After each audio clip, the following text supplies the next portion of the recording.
माघ मास की पूर्णिमा, जिसे माघी पूर्णिमा के नाम से जाना जाता है, ये हिंदू धर्म में अत्यंत पवित्र और महत्वपूर्ण तिथि मानी जाती है। ये वो दिन है जब चंद्रमा अपनी पूर्ण कला में होता है और आकाश में अपनी पूरी दीप्ति के साथ चमकता है। स्कंद पुराण और पद्म पुराण में माघी पूर्णिमा की महिमा का विस्तार से वर्णन किया गया है। इस दिन को माघ स्नान का समापन दिवस भी माना जाता है। पूरे माघ मास भर लोग पवित्र नदियों में स्नान करते हैं और इस पवित्र कर्म का समापन माघी पूर्णिमा के दिन होता है। ब्रह्म वैवर्त पुराण में कहा गया है कि माघ मास में किया गया कोई भी पुण्य कार्य 1000 गुना फल देता है और माघी पूर्णिमा के दिन किया गया दान, स्नान और पूजा असीमित फल देते हैं। ये वो दिन है जब देवता, ऋषि मुनि, पितर सभी पृथ्वी पर आते हैं और पवित्र तीर्थों में स्नान करते हैं। जो मनुष्य इस दिन पवित्र नदी में स्नान करता है, वो देवताओं के साथ स्नान करने का सौभाग्य प्राप्त करता है। आइए जानते हैं माघी पूर्णिमा से जुड़ी एक अद्भुत कथा, जो हमें बताती है कि कैसे इस पवित्र तिथि पर किया गया एक छोटा सा पुण्य कार्य भी जीवन को पूरी तरह बदल सकता है। प्राचीन काल की बात है। गंगा के तट पर एक छोटा सा गांव था जिसका नाम था देवपुर। इस गांव में भीमसेन नामक एक गरीब ब्राह्मण रहता था। भीमसेन अत्यंत विद्वान था। उसे चारों वेदों का ज्ञान था, लेकिन वो बहुत गरीब था। उसके पास न ठीक से रहने को घर था, न पहनने को कपड़े थे, न खाने को भोजन था।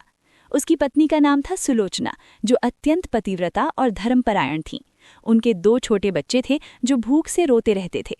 भीमसेन दिन भर मेहनत करता था, लोगों के यहाँ पुरोहिती करता था, कथा सुनाता था, लेकिन फिर भी उसकी आर्थिक स्थिति नहीं सुधरती थी। गांव के लोग कहते थे कि भीमसेन के भाग्य में गरीबी ही लिखी है, लेकिन भीमसेन और सुलोचना कभी निराश नहीं होते थे। वे नियमित रूप से भगवान की पूजा करते थे और गरीबी में भी धर्म का पालन करते थे। भगवद गीता में कहा गया है कि कर्म करते रहो, फल की चिंता मत करो। भीमसेन इसी सिद्धांत पर चलता था। एक बार की बात है, माघ मास आ गया। गांव के सभी लोग गंगा स्नान के लिए जाने लगे। माघ मास में प्रतिदिन प्रातःकाल गंगा स्नान करने की परंपरा है।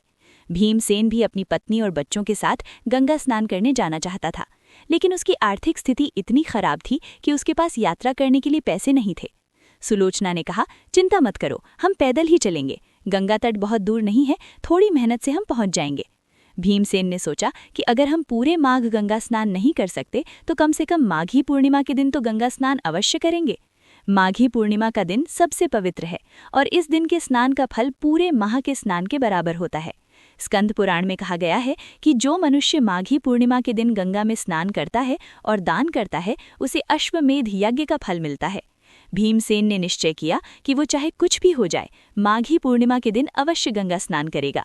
उसने अपनी पत्नी से कहा, तुम्हें पता है कि हमारे पास कुछ भी नहीं है, लेकिन फिर भी हम माघी पूर्णिमा के दिन गंगा स्नान करेंगे और जो भी हमारे पास है वो दान करेंगे। सुलोचना ने सहर्ष स्वीकृति दी। माघी पूर्णिमा का दिन आया। आकाश में पूर्ण चंद्रमा चमक रहा था। रात्रि में ही लोग गंगा स्नान के लिए निकल पड़े, क्योंकि पूर्णिमा की रात्रि भी अत्यंत पवित्र मानी जाती है। भीमसेन अपनी पत्नी और बच्चों के साथ पैदल ही गंगा की ओर चल पड़ा। रास्ता लंबा था, ठंड बहुत थी, लेकिन उनके मन में भक्ति और श्रद्धा का जोश था। आधी रात तक चलने के बाद वो गंगा तट पर पहुंचे। गंगा का दृश्य अद्भुत था। पूर्णिमा के चंद्रमा की रोशनी में गंगा चांदी की तरह चमक रही थी। हजारों दीपक गंगा में बह रहे थे। लोग स्नान कर रहे थे, भजन कीर्तन हो रहा था, घंटियां बज रही थीं। भीमसेन की आंखों में आंसू आ गए। उसने सोचा कि भगवान ने मुझे इतना सौभाग्य दिया कि मैं माघी पूर्णिमा के दिन गंगा स्नान कर पा रहा हूँ। पद्म पुराण में कहा गया है कि गंगा स्नान मात्र से ही सभी पाप नष्ट हो जाते हैं, और यदि ये स्नान माघी पूर्णिमा के दिन हो तो 7 जन्मों के पाप नष्ट हो जाते हैं। भीमसेन ने पहले अपनी पत्नी और बच्चों को स्नान कराया, फिर स्वयं गंगा में डुबकी लगाई। जैसे ही वो गंगा के शीतल जल में डूबा, उसे ऐसा लगा मानो उसके सारे पाप धुल गए हैं, सारे कष्ट दूर हो गए हैं।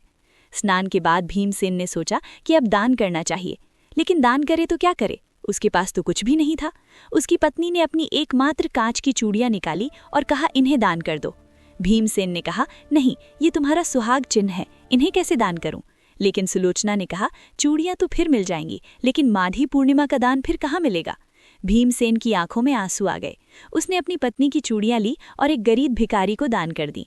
उसने अपने बच्चों के कपड़े देखे, वे भी फटे पुराने थे, लेकिन फिर भी उसने सोचा कि कुछ तो दान करना ही चाहिए। उसने अपनी धोती का एक टुकड़ा फाड़ा और एक ब्राह्मण को दान कर दिया। फिर उसके पास कुछ भी नहीं बचा था दान करने के लिए। वो बहुत दुखी हो गया। अग्नि पुराण में कहा गया है कि माघी पूर्णिमा के दिन तिल का दान, कंबल का दान, अन्न का दान और गाय का दान अत्यंत फलदायी होता है। लेकिन भीमसेन के पास तो ये सब कुछ भी नहीं था। फिर उसे याद आया कि उसके पास एक मुट्ठी तिल थे जो उसने घर से लाए थे। उसने वे तिल निकाले और एक वृद्ध साधु को दान कर दिए। वे साधु वास्तव में कोई साधारण साधु नहीं थे। वे स्वयं धर्मराज यम थे जो मनुष्यों की परीक्षा लेने पृथ्वी पर आए थे। धर्मराज यम ने भीमसेन के मन की भक्ति, उसकी श्रद्धा और उसके त्याग को देखा। भीमसेन के पास कुछ भी नहीं था, फिर भी उसने जो कुछ था वो सब दान कर दिया। यमदेव अत्यंत प्रसन्न हुए। उन्होंने अपना असली रूप प्रकट किया और कहा, हे भीमसेन, मैं तुम्हारी भक्ति और त्याग से अत्यंत प्रसन्न हूँ। तुमने जो आज माघी पूर्णिमा के दिन दान किया है वो तुम्हारे जीवन को पूरी तरह बदल देगा। तुम्हारे भाग्य में गरीबी लिखी थी, लेकिन तुम्हारे इस पुण्य कर्म ने तुम्हारे भाग्य को बदल दिया है। अब तुम्हें धन संपत्ति, सुख समृद्धि सब कुछ मिलेगा, लेकिन सबसे बड़ी बात यह है कि तुम्हें मोक्ष भी मिलेगा। भीमसेन यमदेव के चरणों में गिर पड़ा और रोने लगा। उसने कहा, हे प्रभु, मैंने तो केवल अपना कर्तव्य किया था। मुझे पता था कि माघी पूर्णिमा के दिन दान करना चाहिए, इसलिए मैंने वो किया जो मैं कर सकता था। यमदेव ने कहा, यही तो असली भक्ति है। जो व्यक्ति अपनी क्षमता के अनुसार पुण्य कर्म करता है वही सच्चा भक्त है।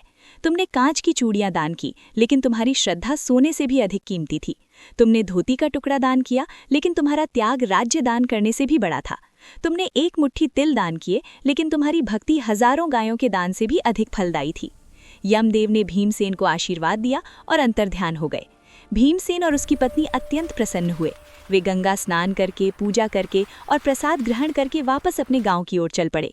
जब वे अपने गांव पहुंचे तो उन्हें एक अद्भुत दृश्य देखने को मिला। उनकी जर्जर झोपड़ी की जगह एक सुंदर घर खड़ा था। घर के अंदर अन्न, धन, वस्त्र सब कुछ भरा हुआ था। गांव के लोग आश्चर्यचकित थे। सभी पूछने लगे कि ये चमत्कार कैसे हो गया। भीमसेन ने सबको माघी पूर्णिमा की महिमा बताई, अपनी कथा सुनाई। सभी समझ गए कि माघी पूर्णिमा का दान कितना फलदायी होता है। उसके बाद से भीमसेन का जीवन पूरी तरह बदल गया। उसे धन संपत्ति मिली, सुख शांति मिली, यश कीर्ति मिली। लेकिन सबसे बड़ी बात ये थी कि उसके मन में अहंकार नहीं आया। वो पहले की तरह ही विनम्र और धर्मपरायण रहा। उसने अपनी संपत्ति का उपयोग दूसरों की सहायता करने में किया। हर माघी पूर्णिमा को वो बड़े पैमाने पर दान करता था। गरीबों को अन्न वितरित करता था, ब्राह्मणों को वस्त्र और दक्षिणा देता था, साधु संतों की सेवा करता था। ब्रह्म पुराण में कहा गया है कि जो व्यक्ति सुख में भी धर्म का पालन करता है वही सच्चा धर्मात्मा है। अब हम माघी पूर्णिमा के महत्व को विस्तार से समझेंगे। माघी पूर्णिमा का दिन अनेक कारणों से पवित्र और महत्वपूर्ण है। सबसे पहला कारण यह है कि ये माघ स्नान का समापन दिवस है। पूरे माघ मास लोग पवित्र नदियों में स्नान करते हैं और माघी पूर्णिमा के दिन अंतिम और सबसे महत्वपूर्ण स्नान होता है। पद्म पुराण में कहा गया है कि माघ मास में प्रतिदिन गंगा, यमुना, गोदावरी, नर्मदा, कावेरी या किसी भी पवित्र नदी में स्नान करने से पुण्य की प्राप्ति होती है। लेकिन माघी पूर्णिमा के दिन का स्नान सबसे अधिक फलदायी है। दूसरा कारण यह है कि इस दिन चंद्रमा पूर्ण होता है। चंद्रमा मन का प्रतीक है और जब चंद्रमा पूर्ण होता है तो मन भी शांत और स्थिर होता है। इसलिए पूर्णिमा के दिन ध्यान, जप और पूजा करने से विशेष लाभ मिलता है। तीसरा कारण यह है कि इस दिन देवता, पितर और ऋषि मुनि सभी पृथ्वी पर आते हैं। स्कंद पुराण में लिखा है कि माघी पूर्णिमा के दिन सभी तीर्थ विशेष रूप से पवित्र हो जाते हैं और देवता स्वयं वहां स्नान करने आते हैं। जो मनुष्य इस दिन तीर्थ में स्नान करता है वो देवताओं के साथ स्नान करने का सौभाग्य प्राप्त करता है। चौथा कारण यह है कि माघी पूर्णिमा के दिन किया गया दान असीमित फल देता है। अग्नि पुराण में माघी पूर्णिमा के दान का विशेष महात्म्य बताया गया है। इस दिन तिल का दान, कंबल का दान, अन्न का दान, वस्त्र का दान, गाय का दान और स्वर्ण का दान अत्यंत फलदायी माना जाता है। तिल का विशेष महत्व है क्योंकि माघ मास को तिल मास भी कहते हैं। तिल भगवान शिव को अत्यंत प्रिय हैं और तिल दान करने से पितरों को भी शांति मिलती है। पांचवा कारण यह है कि इस दिन भगवान विष्णु और शिव दोनों की पूजा की जाती है। प्रातःकाल गंगा स्नान के बाद भगवान सूर्य की पूजा की जाती है, फिर भगवान शिव की पूजा की जाती है और फिर भगवान विष्णु की पूजा की जाती है। इस प्रकार तीनों देवताओं का आशीर्वाद प्राप्त होता है। छठा कारण यह है कि माघी पूर्णिमा की रात्रि में सत्यनारायण व्रत करने की परंपरा है। अनेक परिवार इस दिन सत्यनारायण की कथा और पूजा करते हैं। सातवां कारण यह है कि इस दिन दीपदान का विशेष महत्व है। गंगा में दीपक प्रवाहित करने से पितरों को मुक्ति मिलती है और घर में सुख समृद्धि आती है। माघी पूर्णिमा के व्रत की विधि अत्यंत सरल लेकिन प्रभावशाली है। पूर्णिमा से एक दिन पहले यानी चतुर्दशी के दिन से ही तैयारी शुरू कर देनी चाहिए। चतुर्दशी के दिन केवल एक बार सात्विक भोजन करना चाहिए और मन को पवित्र रखना चाहिए। पूर्णिमा के दिन प्रातःकाल सूर्योदय से पहले उठना चाहिए। यदि संभव हो तो ब्रह्म मुहूर्त में उठना चाहिए। फिर घर की साफ सफाई करनी चाहिए। स्नान के लिए तैयारी करनी चाहिए। यदि संभव हो तो गंगा, यमुना, नर्मदा या किसी पवित्र नदी में स्नान करना चाहिए। यदि नदी पास में न हो तो घर पर ही स्नान करते समय जल में तिल, तुलसी के पत्ते और कुछ बूंद गंगा जल मिला लेना चाहिए। स्नान करते समय ये मंत्र बोलना चाहिए, गंगे च यमुने चैव गोदावरी सरस्वती नर्मदे सिंधु कावेरी जलेस्मिन् सन्निधिं कुरु। इस मंत्र से सभी पवित्र नदियों का आह्वान किया जाता है और जल में उनकी उपस्थिति हो जाती है। स्नान के बाद स्वच्छ वस्त्र धारण करने चाहिए। सफ़ेद या पीले वस्त्र विशेष रूप से शुभ माने जाते हैं। फिर पूजा स्थल को सजाना चाहिए। रंगोली बनानी चाहिए, दीपक जलाने चाहिए, अगरबत्ती लगानी चाहिए। सबसे पहले भगवान सूर्य की पूजा करनी चाहिए। एक तांबे के पात्र में जल, लाल फूल और अक्षत लेकर सूर्य देव को अर्घ्य देना चाहिए। सूर्य मंत्र ओम सूर्याय नमः का जाप करना चाहिए। फिर भगवान शिव की पूजा करनी चाहिए। शिवलिंग पर जल, दूध, दही, घी, शहद और शक्कर से अभिषेक करना चाहिए। बेलपत्र, धतूरा, आग के फूल चढ़ाने चाहिए। ओम नमः शिवाय मंत्र का जाप करना चाहिए। फिर भगवान विष्णु की पूजा करनी चाहिए। भगवान विष्णु को पीले फूल, तुलसी के पत्ते, चंदन, अक्षत, धूप, दीप अर्पित करने चाहिए। विष्णु सहस्त्र नाम या ओम नमो नारायणाय मंत्र का जाप करना चाहिए। फिर माता लक्ष्मी की पूजा करनी चाहिए, क्योंकि पूर्णिमा माता लक्ष्मी को अत्यंत प्रिय है। लाल फूल, कमल, सिक्के, हल्दी, कुमकुम अर्पित करना चाहिए।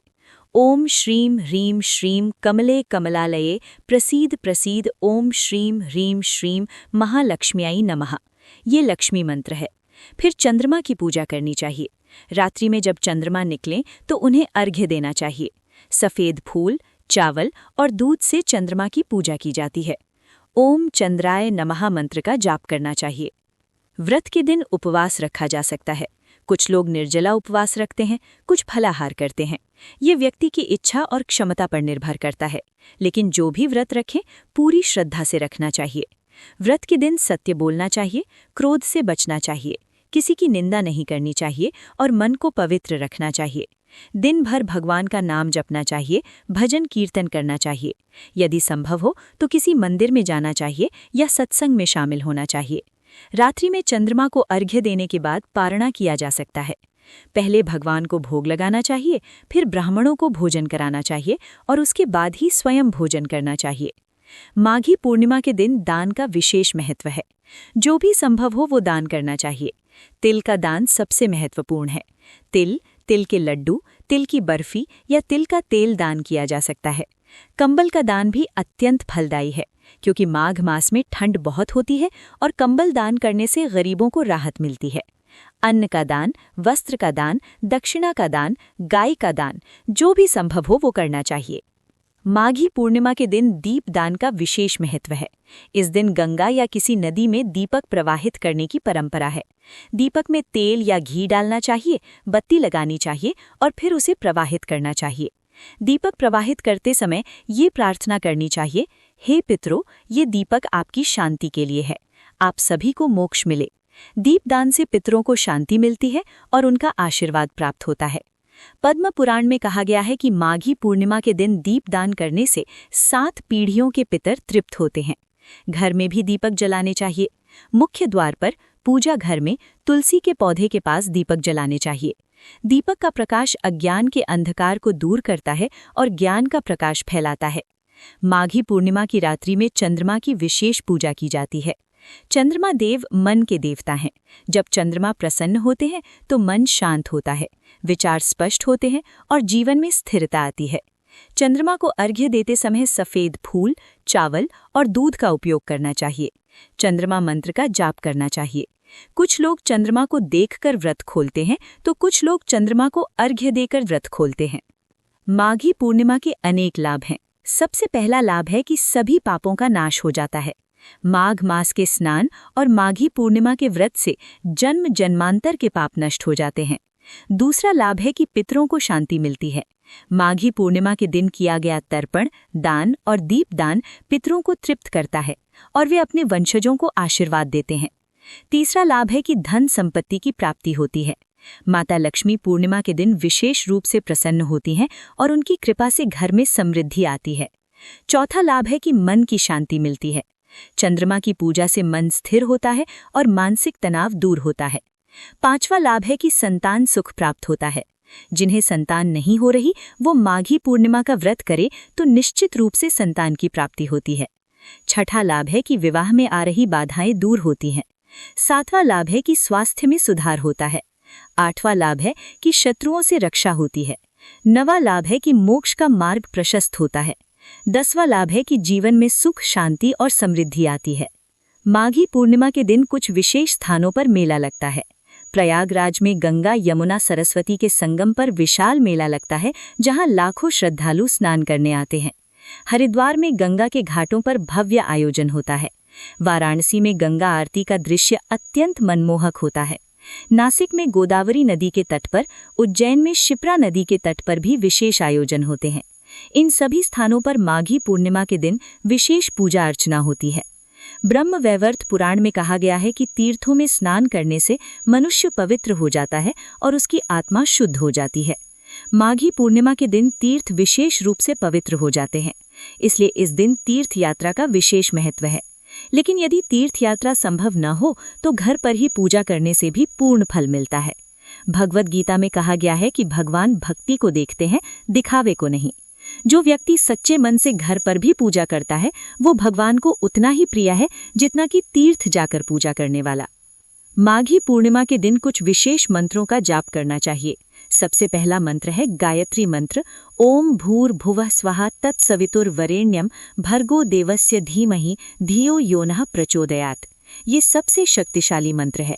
दूसरा मंत्र है महामृत्युंजय मंत्र, ओम त्र्यंबकम यजामहे सुगंधिम पुष्टिवर्धनम उर्वारुकमिव बंधनात् मृत्योर्मुक्षीय मामृतात्। ये मंत्र दीर्घायु देता है और सभी रोगों को दूर करता है। तीसरा मंत्र है विष्णु मंत्र, ओम नमो भगवते वासुदेवाय। चौथा मंत्र है लक्ष्मी मंत्र, ओम श्रीं ह्रीं श्रीं महालक्ष्म्यै नमः। पांचवा मंत्र है चंद्र मंत्र, ओम सोम सोमाय नमः। इन मंत्रों का 108 बार जाप करना चाहिए। माला का उपयोग करना चाहिए ताकि संख्या का ध्यान रहे। अंत में ये याद रखना चाहिए कि माघी पूर्णिमा का व्रत केवल एक धार्मिक अनुष्ठान नहीं है, बल्कि ये आत्मशुद्धि का माध्यम है। जब हम स्नान करते हैं तो शरीर की शुद्धि होती है, जब हम व्रत रखते हैं तो मन की शुद्धि होती है, और जब हम दान करते हैं तो आत्मा की शुद्धि होती है। माघी पूर्णिमा हमें सिखाती है कि त्याग और सेवा ही सच्चा धर्म है। भीमसेन की कथा हमें बताती है कि धन संपत्ति से नहीं बल्कि श्रद्धा और भक्ति से भगवान प्रसन्न होते हैं। जो व्यक्ति सच्चे मन से माघी पूर्णिमा का व्रत करता है उसे भगवान का आशीर्वाद अवश्य मिलता है। ओम नमः शिवाय।